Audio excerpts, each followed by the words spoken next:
पनो आकिल मां ख़बर ॾींदा हलूं त पनो आकिल जे विच शहर में दीवान राजकुमार जे घर ते नामालूम हथियार बंद ॾोहारियुनि धाड़ो हणी सोन जा ज़ेवर ऐं मोबाइल फोन फुर करे फरार थी विया।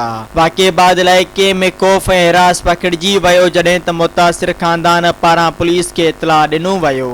ज़र मौजूदु पुलिस वाक़े खां पोइ बि जवाबदारनि खे गिरफ़्तार करण में नाकाम रही आहे, जंहिं सबबि दीवान कम्युनिटी में सख़्त ॻणती ऐं कावड़ पकड़ियल आहे। दीवान बिरादरी ऐं पंचायत पारां ऐलान कयो वियो आहे त जेकॾहिं जल्द जवाबदारनि खे गिरफ़्तार न कयो वियो त शहर में मुकमिल हड़ताल कई वेंदी।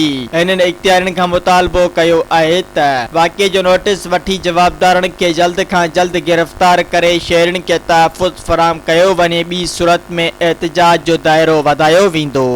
सब्सक्राइब कयो अवामी न्यूज़ HD खे ऐं ताज़ा तरीन ख़बरुनि लाइ ॾिसंदा रहो अवामी न्यूज़ HD।